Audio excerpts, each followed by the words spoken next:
तो परमात्मा आपको याद दिलाते हैं स्वयं अपने ऊपर ये सब उच्चारण करके, क्योंकि आप आरती आप साजे आप किंगर आप बाजे आप ताल झांझ नकारा आप नचे आप देखण आ रहा। कहे कबीर ऐसी आरती गाऊं आप मध्य आप समाऊं।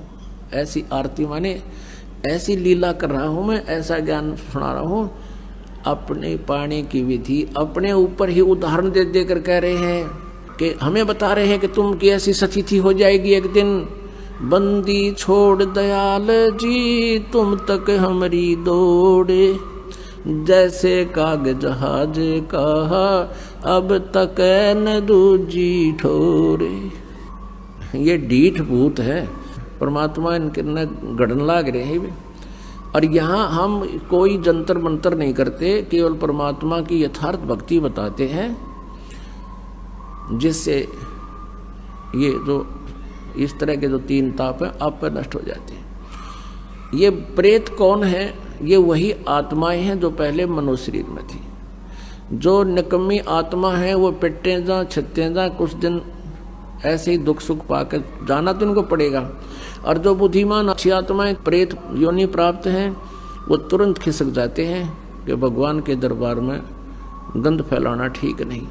और जो निकम्मी आत्मा है उनका स्वभाव ही निकम्मा होता है। वो चाहे भूत बनो चाहे गधा बनो उसने बकवाद करने से मतलब उसे वो फिर पिट का ही मान्या करें।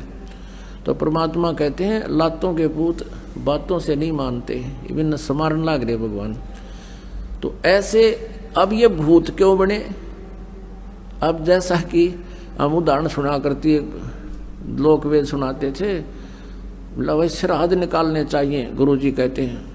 और कहते हैं भगवान श्री राम ने भी अपने पिता के श्राद्ध किए तो उनके सब पूर्वज सामने खड़े दिखाई दिए पहले वाले। अरे वो भूत तुम न बनवा दिए, वो भूत बने खड़े, फिर वो भूत बने खड़े होंगे कौन से स्वर्ग में दिखे हुए। और कहते हैं उनको फिर सबको तर्पण किया, सबको, फिर वो रोटियां खान वहां आए, फिर स्वर्ग में क्या मिल रहा उन्हें। ये बनावटी बातें बकवाद थी।